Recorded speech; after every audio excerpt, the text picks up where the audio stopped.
get the show started!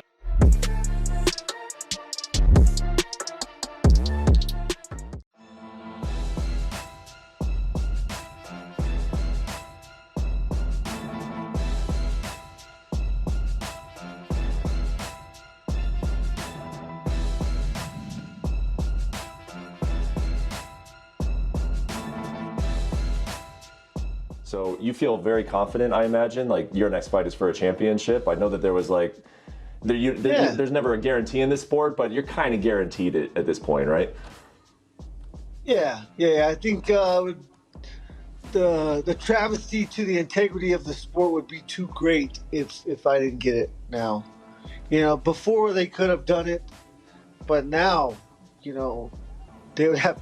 I would hope some journalists would make people answer some really hard, serious questions if I didn't get the case, if I didn't get the shot.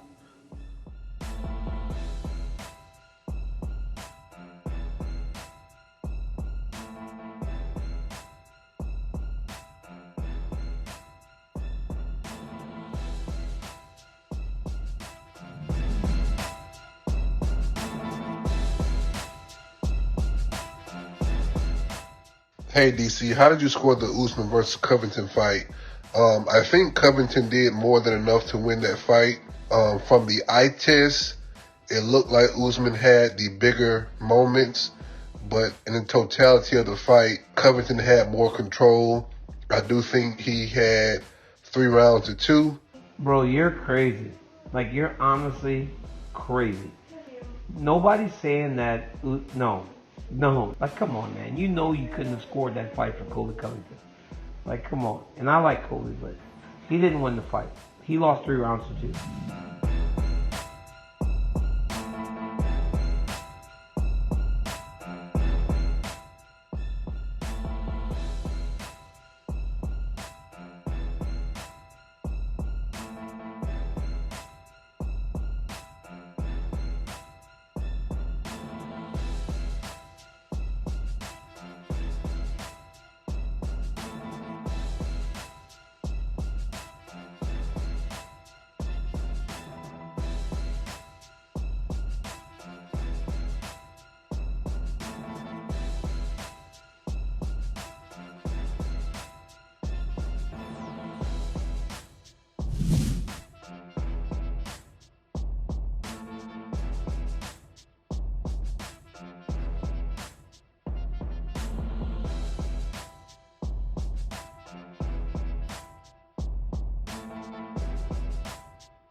It's what this sport is, man. It was inspiring. You know, not often or ever does somebody get to beat me in the inspirational department in that cage or in there.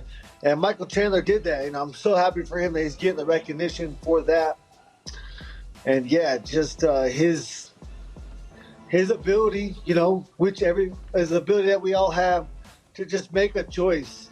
He made a choice that you know, he was not going to give up.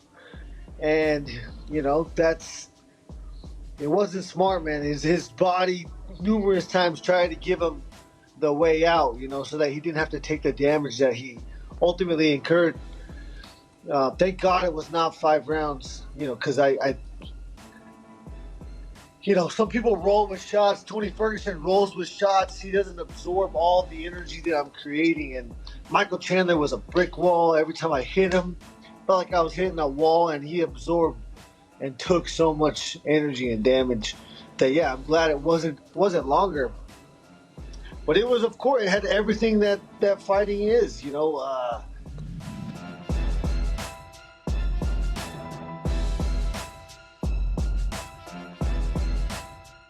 I mean, this is what everyone knows from Alex Pereira. he is just a different beast when it comes to the striking. He's got unbelievable power for the 185-pound weight class.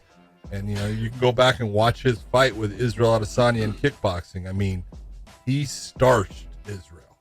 Starched him. Yeah. I mean, They fought twice, correct? I do believe they fought twice. I think Pereira beat him both times. But I'm not sure that he knocked him out in the first one. I don't think so. I don't know. Yeah, I couldn't tell you. I didn't watch the kickboxing fights. I saw the knockout because they were streamed. It'd been shown around a bunch of times on social media. The guy, you know, he's that guy you're going to look at. Here's going to come this point where it's, let's say he gets 3 more wins.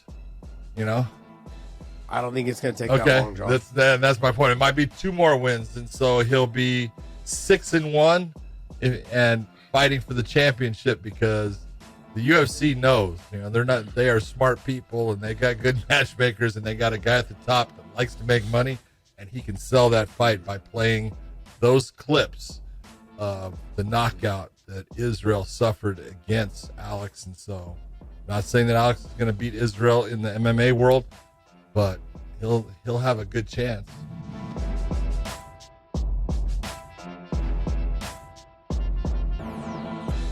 The last fight that he had against Calvin Kattar, I think, is one of the most impressive performances, individual performances that anybody has ever had in the UFC. Did you watch that fight? And if so, what did you think of it?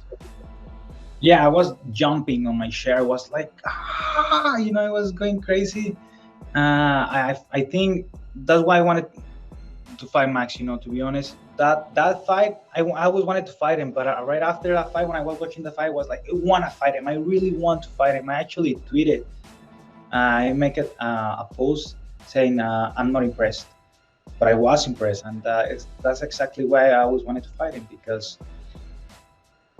I don't fight with somebody because I think I'm going to win. I fight with somebody because I think it's going to bring out the best of me, the best version of me. It's going to push me to that, and that's what I'm looking for with Max.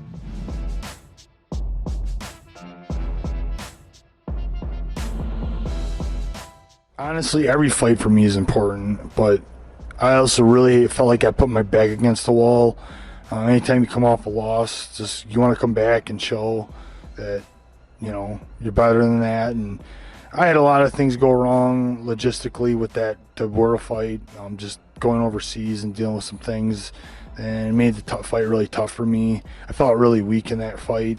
So there's just some of the things that I've corrected, has worked on my strength, and just try to take the mistakes that were made in that fight and brought it into this one. And I seemed to perform well last fight, but this next fight is really going to see where we're at. Marcos is a veteran too. He's been around. He's had a lot of tough fights with a lot of tough guys, and he's a kickboxer by heart. I think it's his beginning roots. He throws hard kicks, and now he's developed into trying to go for takedowns and kind of become more of a mixed martial artist. So there's that, you know. It's another tough guy, you know. It's just how it is in the UFC. Every guy you fight, it's gonna be one of the toughest dudes on the planet. Thank you guys for watching. If you liked the video, please leave a like and subscribe to our channel to keep up with the latest MMA news.